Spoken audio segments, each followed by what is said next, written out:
T'as lu, Denis, le livre Errance spatiale. Qu'est-ce que tu en as pensé? Au départ, j'étais surpris parce que je savais déjà de toute façon que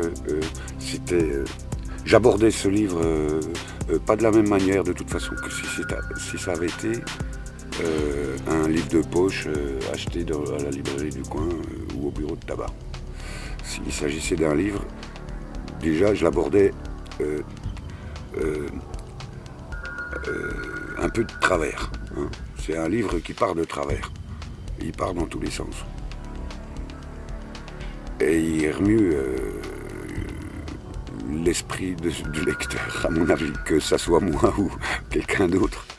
Oui, je pense qu'on a tous été remués quand on l'a lu. Pour ce qui est de la lecture elle-même, le contenu du livre, on part, tu nous emmènes dans un monde. Au départ, on est sur Terre. On part de la Terre pour partir s'envoyer en l'air avec des gens qui viennent de partout, on ne sait pas d'où. Ça, c'est déjà une aventure. Lire un livre comme celui-là, c'est une aventure. Et est-ce que ça t'a fait réfléchir autrement sur les extraterrestres? Disons que c'est un livre. Ce livre, c'est pas un livre, c'est une suite de nouvelles. Donc déjà, on ne sait pas s'il va y avoir un lien au fur et à mesure de la lecture. On ne connaît pas encore le lien entre toutes ces nouvelles.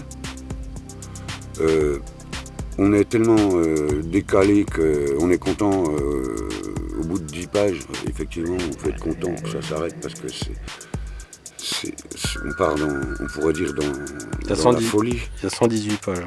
Mais oui, 118 pages, mais moi je l'ai lu sur, j'ai pris mon temps, je l'ai lu en 15 jours.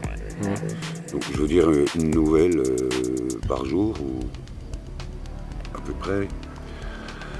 Mais au fur et à mesure, plus on s'enfonce dans le livre, plus on poursuit la lecture, plus on tourne les pages, moins on se retrouve. Plus on s'éloigne, plus on part dans le livre, plus on s'éloigne du délire. Voilà. C'est délirant.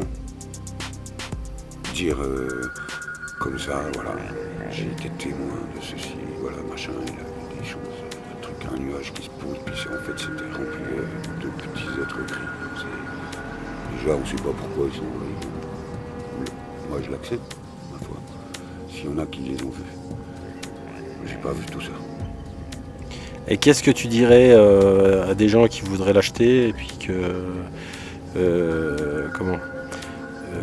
sur quoi t'appuierais pour dire oui, c'est un livre intéressant qui va vous faire voir les choses différemment? C'est ce que je peux dire. C'est un livre qui pose des questions. Enfin, l'auteur, Guillaume, toi, tu es quelqu'un qui pose la question. Ce livre, c'est une suite de petites réponses que je pense tu poses en toute humilité, mais tu les proposes et c'est cadeau. C'est un cadeau. Tu apportes des réponses. Tout le monde ne le fait pas. Parce qu'il s'agit d'un sujet que beaucoup de monde élude en disant l'inconnu c'est Dieu ou ça n'existe pas, ou je sais pas. Enfin, il vaut mieux pas se poser la question, on l'évite, on la met dans un coin et puis après on va voir son psy. Bon, là, tu apportes des réponses, tu les proposes en tout cas, délicatement. Et c'est sympa et au moins, même si ça n'apporte que du rêve, et ben au moins ça apporte quelque chose. Voilà.